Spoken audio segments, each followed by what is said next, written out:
Nous sommes dans le Bronx, à New York. Fidel Kouadio est ivoirien et vit aux États-Unis depuis 25 ans. Au volant de sa voiture, sa musique favorite est la musique traditionnelle. Fidel est le président de Ivoire Adeba, l'association des Baoulés et Agni de New York. Alors, comment est-ce que l'idée de la création de cette association est née? C'est à partir d'une histoire à caractère social. Quelqu'un, un jeune baoulé qui a rendu l'âme. Ses amis ont dit: ah, on a un compatriote ici, là, un jeune baoulé qui est mort, bon, il n'y a pas de parents et tout ça, nous sommes ses amis.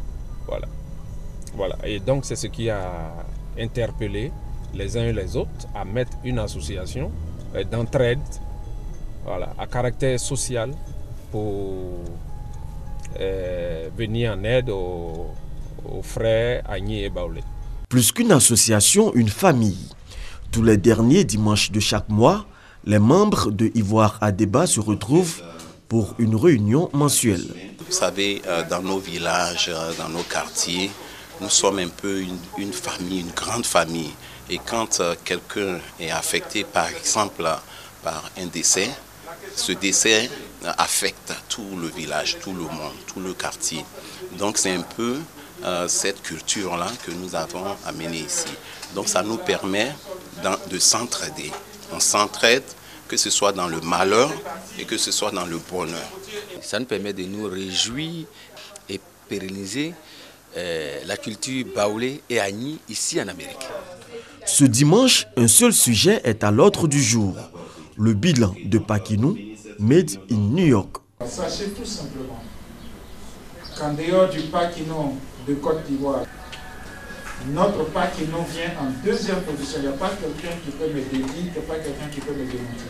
Pour comprendre cette affirmation de Germain Kouassi, replongeons-nous dans l'ambiance qui a prévalu dans la salle qui a abrité les festivités de Paquinou 2017.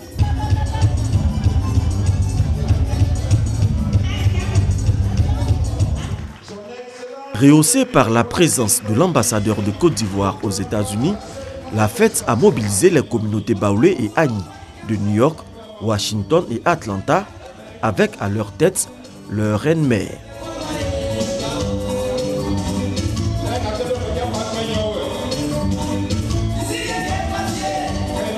Le fait marquant des festivités, l'intronisation de Fidel Kouadio comme chef traditionnel des Baoulés et Agni de New York. Nous qui sommes dans ce pays d'adoption, il est important pour nous d'avoir notre chef traditionnel et notre guide qui va nous assister si nous avons des problèmes. Mais avant, il faut avoir l'aval de la reine-mère. Après son approbation, le rituel de l'intronisation peut être accompli.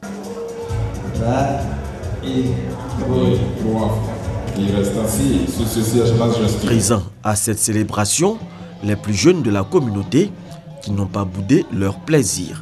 Sur le plan culturel, ça leur apporte beaucoup parce que les enfants qui sont nés ici, si les parents ne leur parlent pas de l'Afrique, ils ont une connaissance très réduite de l'Afrique. Alors, aller comprendre de la culture, des traditions africaines, ils ne connaissent pas.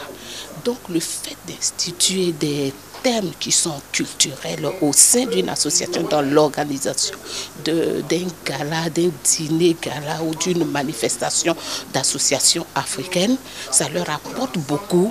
Ils apprennent, ils connaissent et quand ils vont à l'école, ils sont en mesure d'avoir de très bonnes notes quand il s'agit des cultures qui ne sont pas américaines. Entretenir les liens de fraternité et surtout pérenniser la culture d'origine au-delà des frontières, une conviction renforcée quand des artistes radimodernes comme Nguès Bonsens font le déplacement de New York et entrent dans la danse.